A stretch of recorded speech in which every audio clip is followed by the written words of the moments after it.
seperti menghadapi tembok tebal dan pintu tertutup. Mungkin itu yang kita rasakan dalam kefrustasian melihat pergumulan saat ini. Saudaraku, dalam Yosua 6, orang Israel diperhadapkan pada tembok yang tinggi serta pintu gerbang Yeriko yang tertutup. Hilang sudah kesempatan orang Israel untuk merebut tanah Kanaan seperti yang dijanjikan Tuhan. Mungkin itu yang sempat mereka pikirkan. Akan tetapi, bukankah di hadapan Allah tidak ada yang mustahil?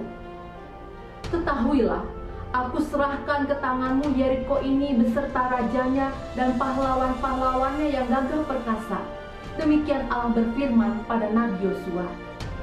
Lewat perkataannya, Tuhan memberi kepastian, kemenangan pada Israel, dan Tuhan pasti menggenapi janjinya.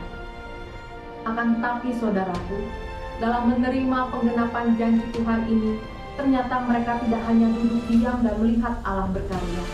Israel harus melakukan bagian mereka juga. Bangsa ini harus mengelilingi Yeriko selama 6 hari dalam senyap, sebab sang Nabi mengatakan, janganlah bersorak dan janganlah memperdengarkan suaramu, sepatah kata pun jangan keluar dari mulutmu.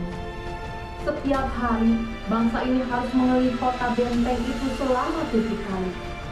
Mereka berjalan sesuai dengan arahan sang Nabi, di mana orang-orang bersenjata berjalan di depan, diikuti 7 imam yang meniup sangkakala tanduk domba di depan tabut Tuhan.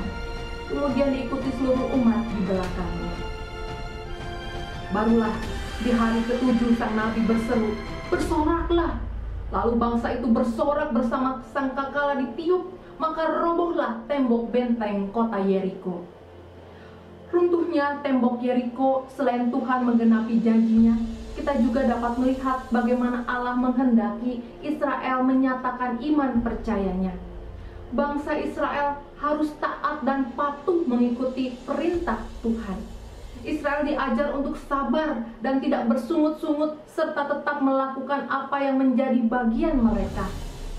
Saudaraku, begitu pula dengan kita dalam menghadapi pergumulan saat ini. Allah ingin kita sebagai umat kepunyaannya tetap melakukan bagian kita dengan patuh dan taat pada firman Tuhan. Sabar dalam menghadapi pergumulan, tidak bersungut-sungut walaupun keadaan terasa sulit. Percayalah, bagi Tuhan tidak ada tembok yang terlalu tebal untuk menghalangi dan tidak ada pintu yang tertutup untuk membatasi karyanya. Mari berjalan bersama Tuhan dan lihatlah bagaimana Ia mampu membuatmu bersorak dalam kemenangan. Amin.